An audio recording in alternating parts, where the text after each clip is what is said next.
Hello and welcome to Always Take Notes. If you've been enjoying the show, please do consider contributing to our crowdfunding page on the website Patreon. That's patreon.com/always take notes. For as little as $2 or £2 a month, you can get a great range of rewards. The best of them is a collection of magazine pictures from Simon, myself, and other co-hosts of the show. Simon is going to tell us a little bit about our latest Patreon donor. We'd like to give a shout out to David Patrikarakos, who's recently signed up to support the show. David is a British journalist, author, and TV producer, best known as the author of War in 140 Characters, How Social Media is Reshaping Conflict in the 21st Century. He's also a contributing editor at The Daily Beast and a contributing writer at Politico Europe. Thank you very much indeed, David. Thank you.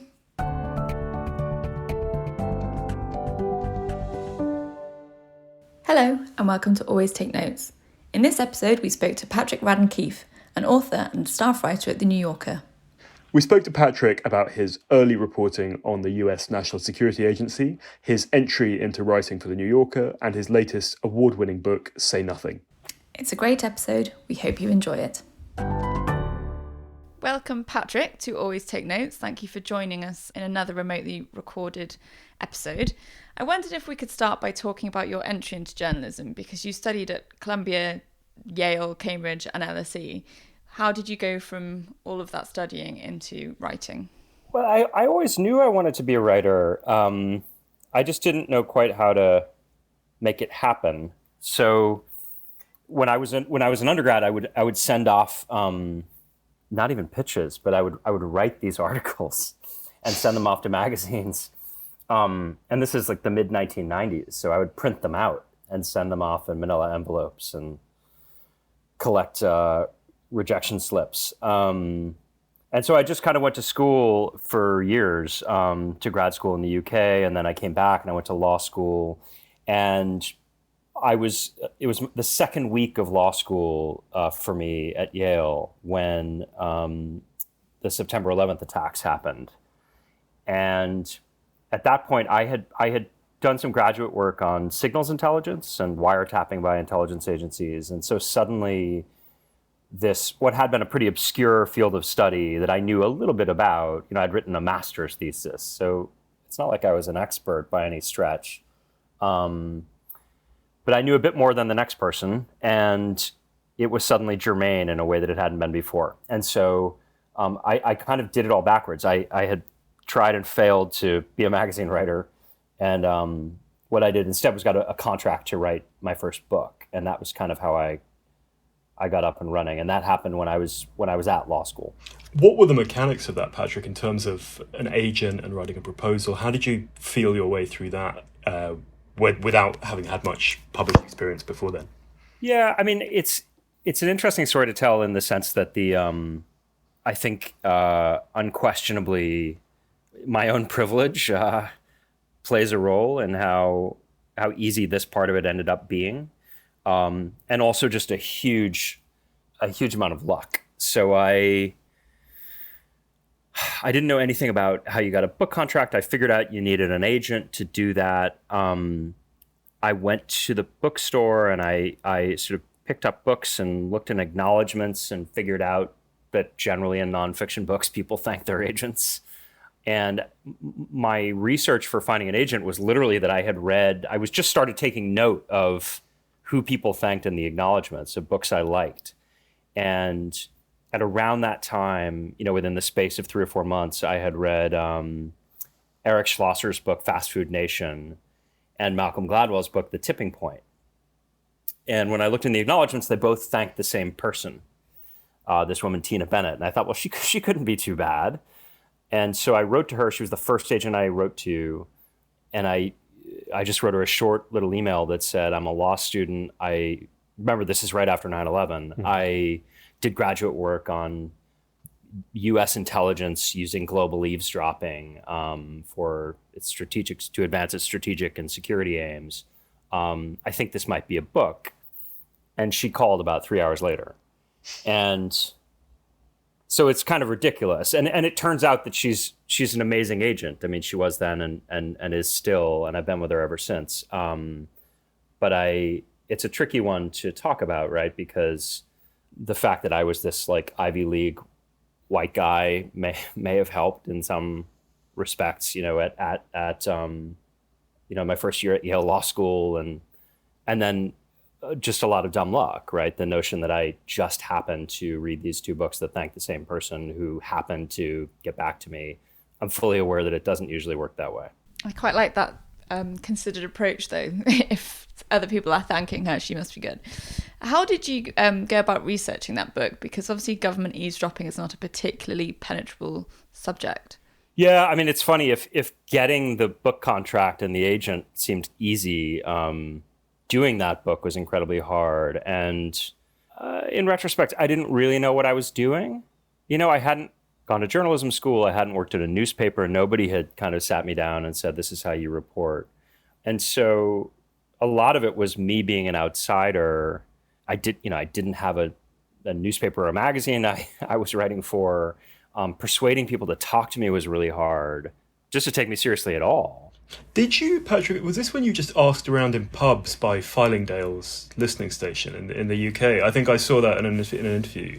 I did do that, yeah. I went to, there were a few of those places, because I mean, a number of these big eavesdropping installations are in the UK. Could you just explain what Fylingdale's is for people? Well, it was Men with Hill was the big one that which is a kind of crazy American listening installation that was built during the Cold War in the Yorkshire Moors in England. And so it's this amazing kind of pastoral landscape, and you come up over a hill and suddenly you see this vista of these what look like enormous golf balls, which have satellites for satellite eavesdropping inside.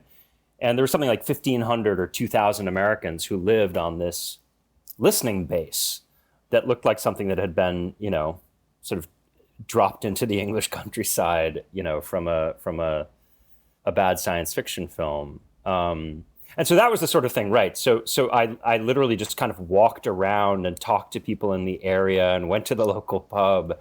At a certain point, my status as an outsider probably became a kind of shtick with that book. But I had a number of editors on that book, and the best of the four who I had, because they all kept getting fired, told me at a certain point when I was about halfway through, she got me to read Jeff Dyer's book, Out of Sheer Rage, which is, his book about not being able to write a book about D.H. Lawrence. And that proved to be a very savvy editorial suggestion on her part. In what way? In terms of structuring the book, or just the general approach? Well, in terms of the voice and the idea that I think to a degree I probably didn't appreciate when I started writing about it, it ended up being a book about how it's impossible to write a book about the NSA. That the degree of secrecy means that it's extremely hard to verify anything. And it also means that when you think about things like paranoia and conspiracy theories, the sort of myths that accrue around a secret government intelligence service are in some ways kind of anthropologically interesting themselves. And so the book was a bit offbeat in that regard. How did your path to the New Yorker come about? You're obviously known for your magazine writing there now, as well as your subsequent books. How did you begin contributing to the magazine, and how did that go forward? Well, I mean, like I said, it started with me sending them many articles when I was an undergraduate in college, and them always politely writing back that they didn't have any room for them. So that was not a situation in which I just sort of waltzed in. It took years and years of trying to break in. And eventually that first book, Chatter, came out. I had taken a year off of law school to finish it. I went back to law school for my final year and finished law school. And when I came out, I stumbled across what I thought was a really interesting story about a woman in Chinatown, in New York City's Chinatown, who had been a human smuggler. A woman named Cheng Chui Ping, who was known as Sister Ping. And I pitched the New Yorker. I pitched the guy who's now my editor, Daniel Zaleski. And initially they didn't assign it. What they said was, why don't you go out and and report on spec for a few months and see if you can get people in Chinatown to talk to you. I didn't speak the language. Again, I was very much an outsider here as well. And so I did. I sort of slowly accumulated sources and got to know the neighborhood, and eventually was able to persuade them that there was enough there for a story and that I thought I could do it right. And then at that point, they gave me that assignment. And I then freelanced for them for the next 6 years. In terms of finding stories in a general sense, I know that obviously in terms of investigative work, it's helpful to have tips and people that will speak to you and sources and all of that. But in general, what kind of intrigues you and what makes you think, oh, there might be something in this? I've never been able to really systematize it. It's hard to know. I just feel like I have a nose for the kind of story that appeals to me, and most of the time I know pretty early on whether the necessary ingredients are there. I mean, the kind of writing I like to do for the magazine certainly is tends to be these long investigative pieces with a pretty heavy narrative component to them. So it's generally important to me that there be a story, that there be kind of twists and turns in the road, and that there be characters who are compelling enough to pull you through it. I almost never start with an issue and then work my way around to figuring out who the people are. It's generally the opposite. What draws me in is a compelling story about people, and that's the way I get drawn into whatever the issue is, insider trading at hedge funds, or corruption in the mining sector in West Africa, or whatever it is. Invariably it's the human dynamics that appeal to me on the front end, and then I kind of delve into the larger issues from there. I was trying to work out in the pieces you sent over what if there's a kind of common theme that you're returning to, and I was wondering, is it secrets? Do you have some, have you thought about that yourself? Is there something fundamental kind of itch that you're trying to scratch with this work, do you think, or is that looking too analytically at it? It's funny. The only time I ever think about this is when I'm asked that question, and so there's a tendency, to retroactively try and find threads that connect them all. I do think that this notion of secret worlds is something that I keep coming back to, and certainly that's a thread with the 3 books that I've written. So there's that, but honestly, it's not anything I've actually thought all that deeply about analytically. It may just be that I think, like a lot of us, right? There's just certain types of stories that get my pulse quickening, and I probably couldn't really explain analytically why it is. So I tend to just kind of zig and zag from, one thing to the next. But I suppose, yeah, secrecy and secret worlds maybe, or corruption or denial. I mean, there are certain kind of broad ideas and themes that are really interesting to me. You mentioned that the story that became the snakehead in 2009 in Chinatown and the inner workings of this trafficking empire. You began work on that as a freelancer. How easy is it to do investigative work as a freelancer, given the sort of legal and editorial support required? I think it's really hard. I mean, in terms of legal and editorial, I never had any gripes. I freelanced for years, primarily for the New Yorker and Slate. I did longer things for the New Yorker and shorter things for Slate, though I wrote for other places as well. And I always felt pretty well taken care of editorially and legally. The issue was more, it's a tough way to make a living, in the sense that all of the inefficiencies of the business are kind of borne by you, the individual. So, never mind the idea that you don't have health insurance or, a pension or any of those things. I mean more that pitching multiple stories, it takes a while to cultivate a story. You're generally working on spec as you accumulate sources. There's an expectation by the time you get an assignment that you've actually put in a great deal of legwork. And if you put in all that legwork and then the piece doesn't appeal, or for whatever reason, there's another writer at the magazine doing something somewhat similar, there's any number of reasons why something cannot work out. The magazine, and I'm not just talking about the New Yorker here, I think this is true generally of publications, they just kind of keep moving. That's what they need to do.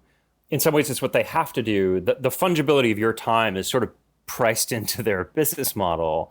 And I don't even fault them for that, but I think for the freelancer, it's really difficult. Or it certainly was for me, because you don't always know what people are looking for and what's going to land. And so I spent an inordinate amount of time pitching and trying to report out things that didn't end up finding a home. It wasn't easy. So it's a rule of the show that we always ask about money and how it affects people's writing lives. You've alluded to that in the previous question, and you just speak about this as openly or as not as you're comfortable doing. But during that period that you were freelancing, were you living exclusively off your journalism work? Were you doing other work around the side? And how did that change once you became a staff writer and now, as it were? Has it got easier? It's gotten a lot easier. I mean, in my case, during the whole time that I was freelancing, I had another job. I had a full-time job, which I worked at a think tank pretty much the whole time. And that was, I say full-time job. I mean, that position, it didn't pay all that well either, but it did accommodate some of my writing. So I was able to support the writing and research in that way. And in some ways it kind of subsidized the work that I was doing. But I started doing work as a screenwriter. And certainly during those freelancing years, I probably made a lot more money writing unproduced screenplays than I did from magazine articles or books. So that aspect of it was tricky. But and here I may differ from some other people you've spoken with, but I sort of never expected it to be otherwise, in the sense that I just thought, this is the greatest job imaginable. It kind of makes sense that it's not hugely remunerative and stable, and that you don't have to worry about sending your kids to college. Yeah, to me, the magic of the job itself was always enough that I took it for granted from the outset that it would be a hustle, and that it was a hustle that I had to work hard to maintain. And that was always my attitude. And so I actually it was fine for me trying to find other ways to pay the bills along the way, because the magazine stuff for me, I was doing for pleasure. And I did eventually get put on staff at the New Yorker, and that was a big change for me. I mean, it introduced a degree of stability. It allowed me to leave the think tank. So that was a good development for me 6 years in. How does a job like that come about? Do you have to apply, or is it a sort of tap on the shoulder situation? I think it has varied a lot over the years. During the time when I was freelancing the New Yorker, I used to think of it as like the mafia. When they open the books, they only open the books to make someone a made man once in a long while. So they weren't making that many staff writers at the time. There were people like Evan Osnos and Ari Levy and Rafi Kachadorian who were joining the staff, but it was like one or two a year, maybe. And that has changed dramatically in recent years, I think in part because the web operation at the New Yorker is so robust now that that's both bringing in revenue, and it's also creating a need for more writers, both at the magazine and on the web. And there's loads of people who do both. In my case, it was I had written a couple of pieces for other magazines. I'd written a cover story for the New York Times Magazine, and after that piece, they offered me a staff job. Could you talk a bit about the mechanics of how it works? Like, how many pieces are you expected to do? Are they for the web, or for the split between the web and the magazine? And is it exclusive? Like, how does the actual sort of your year work out in terms of what you're expected to produce for the New Yorker? So it varies a great deal from writer to writer, and then also from year to year. Everybody's on a 1-year contract. Those get negotiated and renegotiated along the way. There's generally an expectation of, if not total exclusivity, then near exclusivity. So there's often a list of other publications that they would not want you to write for. There are exceptions to that. I mean, my colleague Nathan Heller writes for the New Yorker and for Vogue. But in my case, there's a kind of contractual expectation of monogamy when it comes to magazine stuff. In terms of the number of pieces, that varies dramatically. And, in my case, in recent years, it's meant something on the order of 3 or 4 long pieces a year. And there are people who have bigger contracts and people who have smaller contracts. And my own has yo-yoed a little bit from one year to the next. And when you're doing those 3 or 4 long pieces a year, are you spending them 3 or 4 months, reporting each one? Yes, though it's almost never as discrete as that. Generally, there will be a lot of overlap. So there will be things that take a year but are stop and start, and then there'll be something else that I can bang out in 10 weeks that kind of comes in the middle. Particularly given the kind of reporting that I do, often you're waiting. There's waiting or kind of patient digging, which is part of the process. And so long ago, I had to figure out how to. I basically figured out that I couldn't have a situation in which I'm working on a single piece and then I finish it and it's done and I start on the next one. That there has to be some degree of overlap. So at any given moment in time, I'm working on 2 and maybe 3. Could we talk a bit about your process? In that these pieces are hugely research intensive and numerous sources and so forth. How do you go about marshalling your material? Do you use Scrivener? Do you have a system with that? And then a bit with with editing. Do you aim to turn in a pretty clean draft, or do you discuss earlier with your editor? We really like to kind of lift the lid on how people do their jobs. So could you tell us a bit about that? Yeah, I mean, on the reporting, I'm hopelessly old-fashioned. I have used Scrivener for the book that I'm working on now, and I used it on my last book, but I abandoned it by the point where I got to actually writing chapters. It was helpful in the early going as a way, basically, of organizing this big compost heap of stuff. We should say, sorry, that Scrivener is a writing specific word processing program. That, just to explain to people who don't know what it is. Yeah, and which many people swear by, and I it's been very helpful to me, but in a kind of a limited capacity. No, I'm pretty old fashioned. I mean, I have a notebook and I have files on my desktop, and I would just gather everything. And the big thing that might be useful to talk about for me is that my process with this stuff has evolved in that, given the expansive nature of the reporting, I realized at a certain point that there's a tendency for the reporting just to proliferate outward. And this is in some ways maybe a weakness of my own personality, is just that there's so many little side stories and they're so fascinating. And what about this character over here? And what about that incident back in such and such a year? And I can just happily do that every day, weekends, holidays. I will just gather string forever.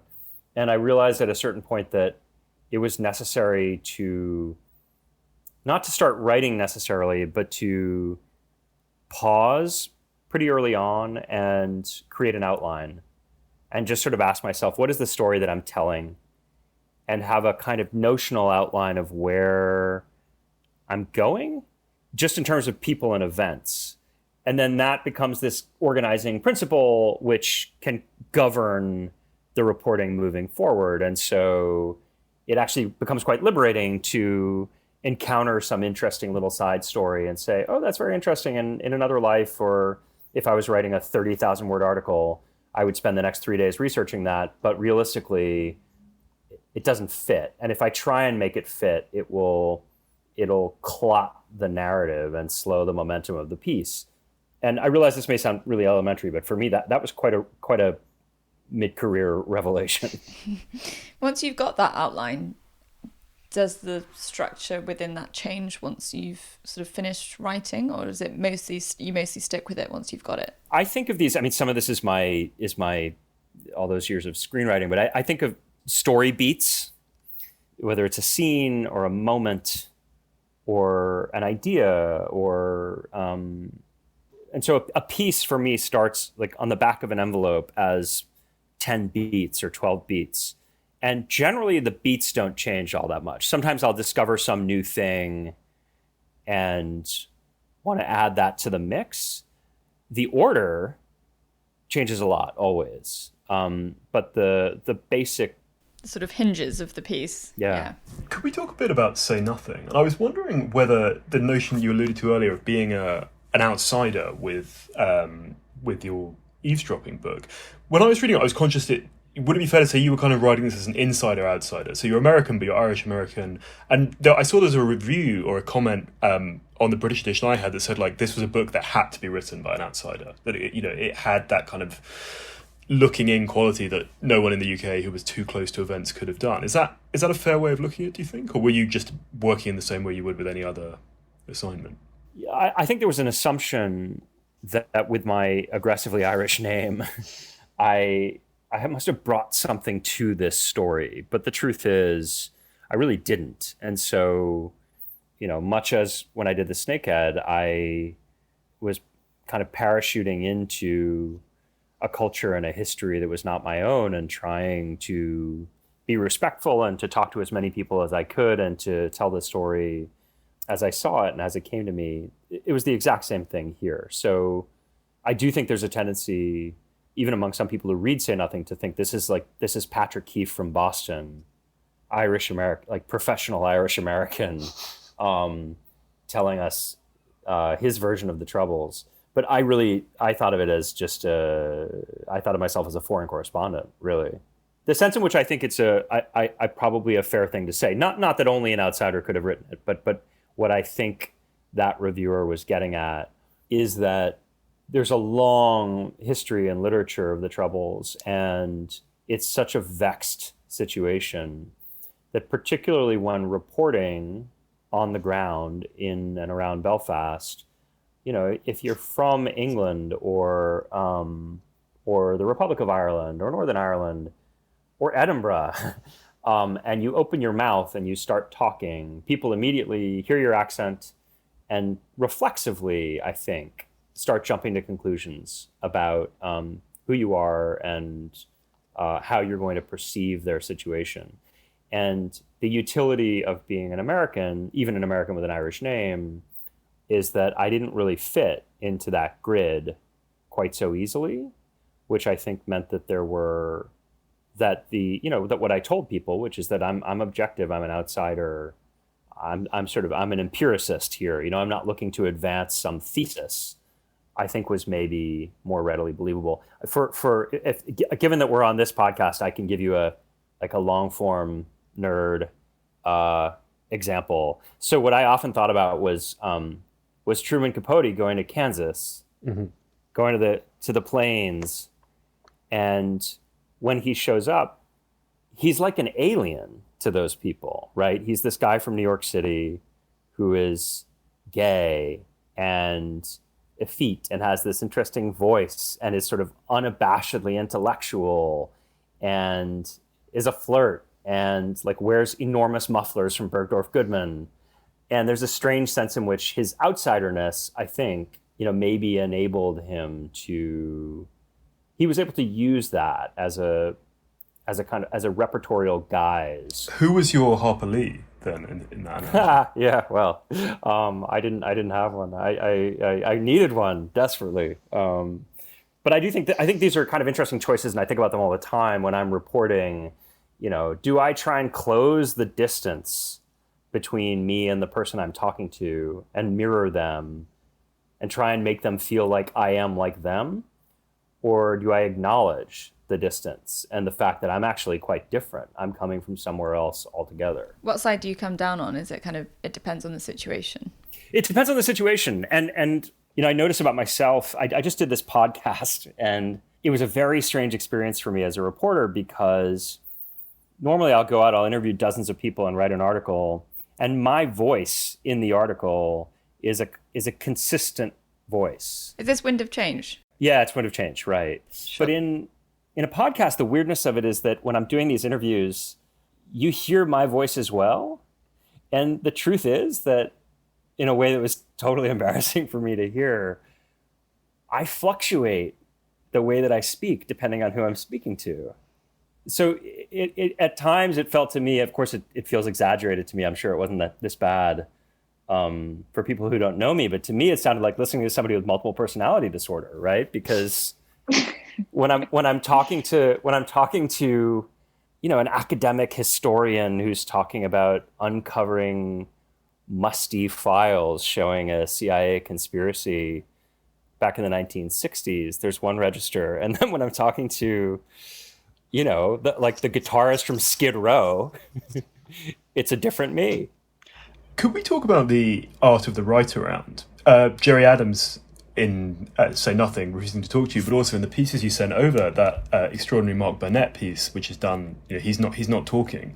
How, again, what's your process with that? And I suppose a big theme in Winds of Change was like, when are you going to go and talk to the guy from the Scorpions and ask if the CIA wrote the song? When do you interact with the person? All of that kind of process piece. Yeah, I love write-arounds. I think I'm a big believer in them. I think that people should do more of them. Jerry Adams is a good example. So with Say Nothing, Jerry Adams didn't speak with me. But the truth is, had he talked to me, I don't know that I would have ended up with any more insight into who he is. In part because he's very scripted and controlled as an interlocutor, and in part because I think on some level he's a mystery even to himself. I mean, I don't think he's... Whereas, when I profiled Anthony Bourdain, there's somebody who's brutally honest and also kind of very smart about who he is. I don't know that Jerry Adams would have been able to offer much in either department. I think the challenge for me with write-arounds is always, is there enough material that it won't feel like a write-around? And so what that means in practice is, do you have enough to work with that the reader can feel like they hear the voice of the person you're describing and kind of get a sense of what they're like in a room? And, that can mean many things. It can be secondary interviews with people who know them. It can be other interviews that they've done, memoirs that they've written, letters that they've written, video that you find where they've spoken, depositions, court testimony, on and on and on. That's the kind of stuff I'm trying to gather with an eye to always trying to make it feel intimate enough that the reader doesn't spend the whole piece thinking, you're writing this from the outside, you never got access to the central person. So in Mark Burnett's case, to give you a good example, I didn't speak to Mark Burnett. I did interview both of his ex-wives. And there have been other pieces where people did speak to Mark Burnett, but to neither of his ex-wives. And, given the choice, I prefer my way. They were almost certainly more honest than he would have been. It's the kind of Frank Sinatra has a cold thing, right? You don't have access, but the inner sanctum can tell you quite a lot. I was wondering about the McConvilles. Obviously, Jean McConville is the main figure in Say Nothing.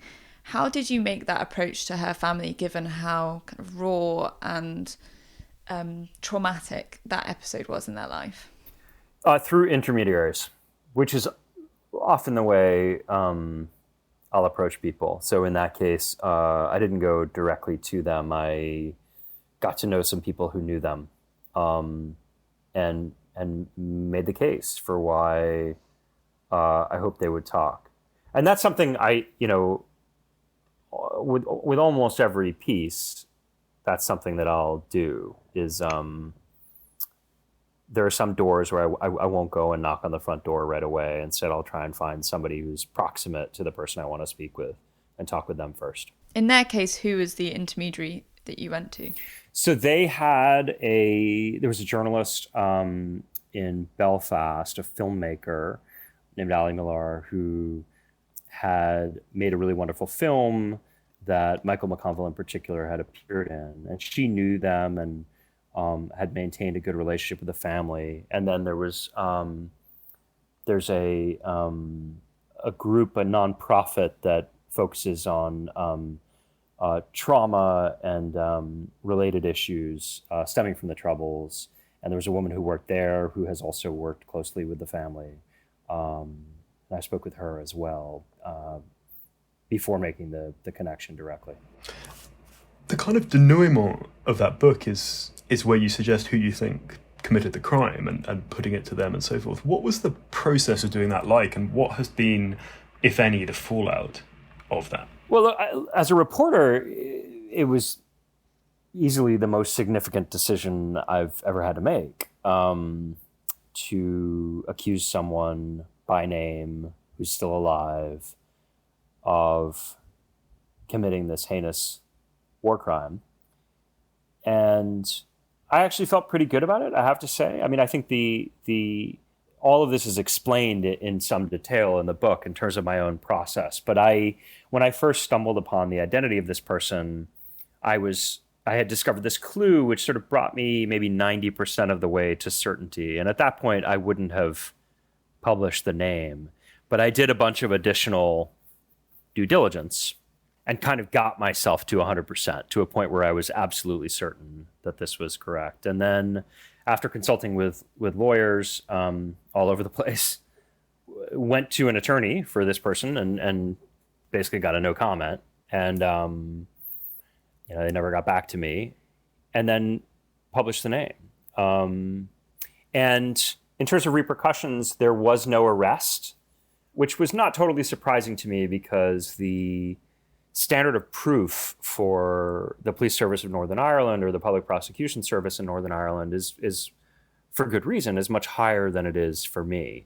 And this was a cold case murder with only one living witness, who was the person I accused, from 1972. So no arrest was made. There was a denial kind of fairly late in the game, after the book came out in Ireland and the UK. But no real subsequent developments, other than a fair amount of what would you call it? Kind of secondhand affirmation for me. So to give you an example, there were two people who were on the record as knowing who that murderer was. And they both wrote extensively about my book when it came out. One of them really liked it, the other really hated it. And neither of them said I'd named the wrong person. Interesting. One thing that occurred to me when I was reading about your work and reading some of your pieces is, do you have libel lawyers just on speed dial? No, I have. Maybe to add a code to that question, do you think the fact that you're working in the US, not in Britain as well? Because I remember, there are the big distinctions in how the law works in America. Is that a key part of being able to work as you do? Yes, I think that's probably true, that there are robust protections here. And I've certainly written some very critical pieces about, in some instances, some very wealthy and in some cases litigious people. I generally feel Fabio Bertoni is the general counsel of the New Yorker, and I have him on speed dial.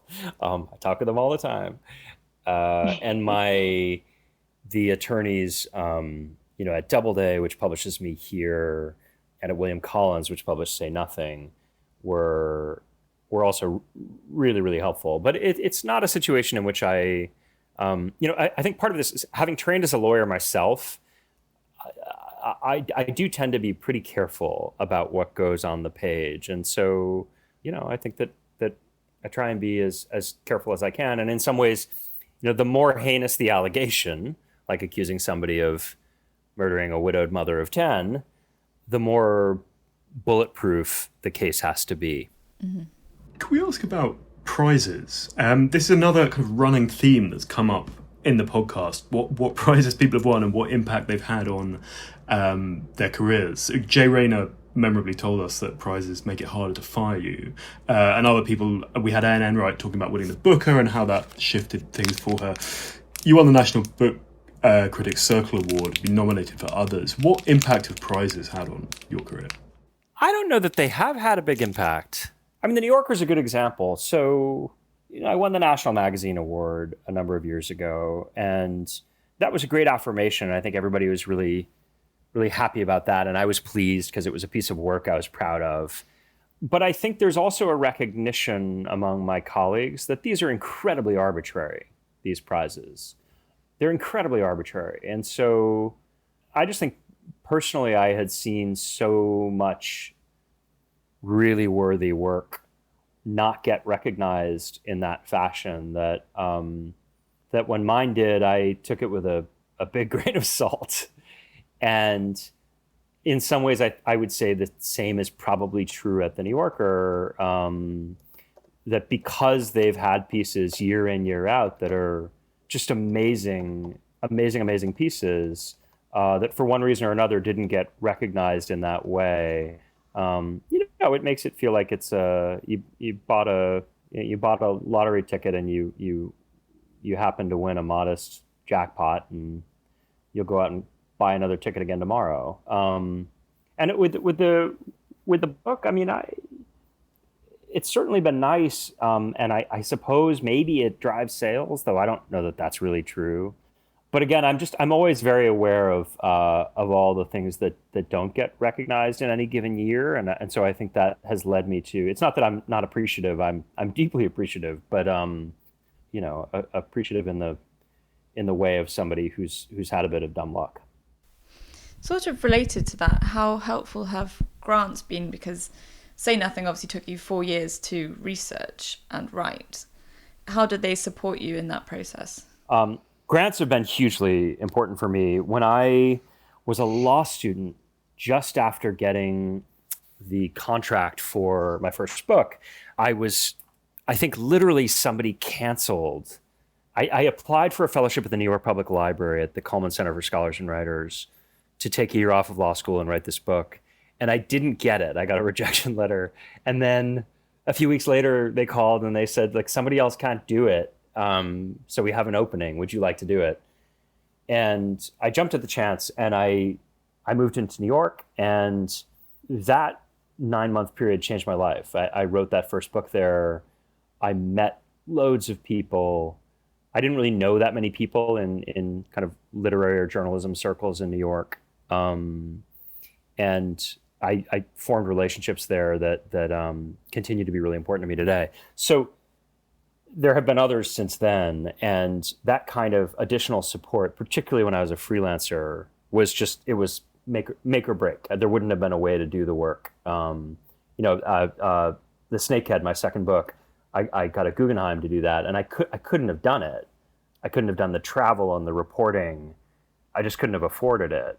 So grants have been pretty decisive for me. Could you tell us about the year you spent working in the US government? How did that come about, and why were you interested in doing that? Yeah, my spooky sabbatical. So my wife in 2009 got a job in Washington, and we moved to Washington. And I had been, I'll be honest, I had been kind of banging my head against the wall as a freelancer. And I was pretty convinced at that point that I wasn't going to go on contract at the New Yorker or anyplace else. I'd just written my second book. And a guy who was a sometimes source for me, who had been in the State Department, said, hey, if you're going to be in Washington, you should do a kind of a fellowship, basically, where you go in and see what it's like from the inside. And there's a thing called what is it called? It's not the Intergovernmental Affairs Program, but it's something like that. Intergovernmental Personnel Act. Anyway, there was a program where basically you could sort of get a fellowship for a year or 2 years to go into the government and work for one of the federal agencies. And so I ended up going in and working in the Department of Defense for a year in the Office of the Secretary of Defense. And I think my thinking had been that I would kind of put on my pith helmet and it would be like a little bushwhack through the bureaucracy, and I would see it from the inside. And in that respect, it ended up being a great investment of a year. It also really clarified for me, within a few weeks of arriving, that what I really wanted to do was be a magazine journalist.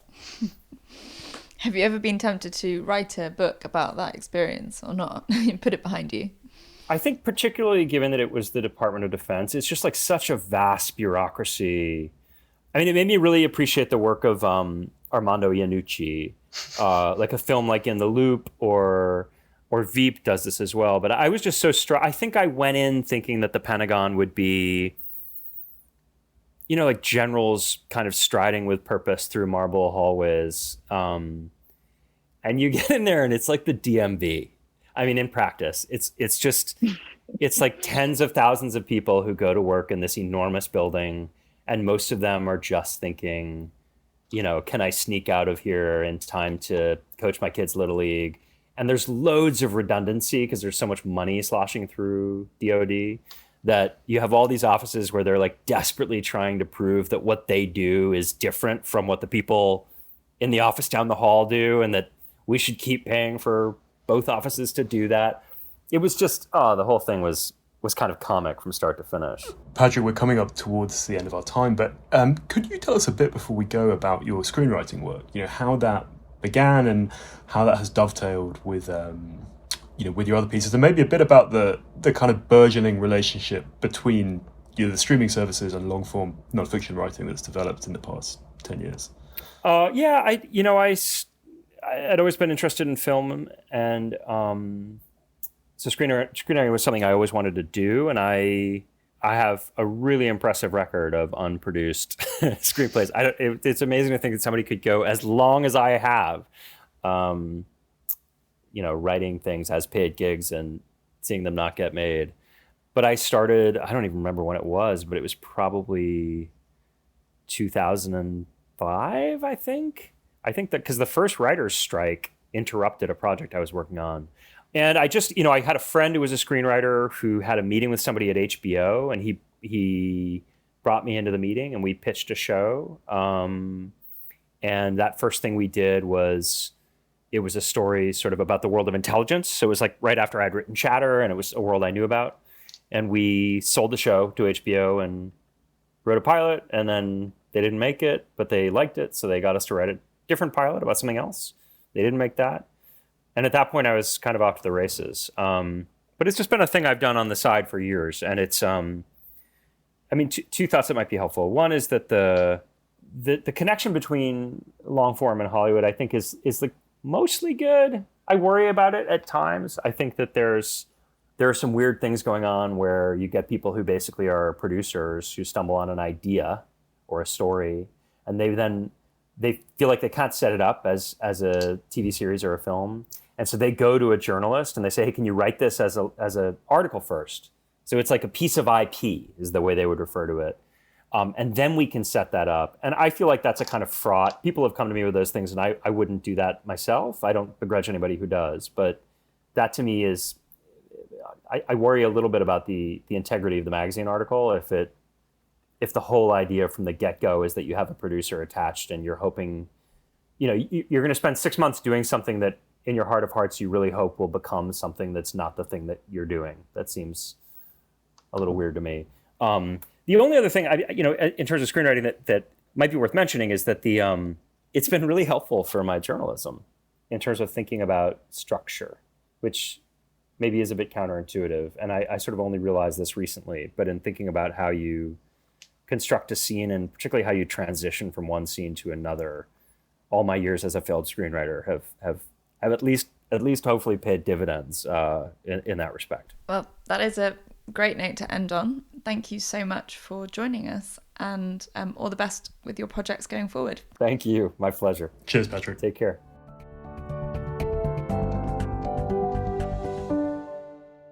Hello, it's us again.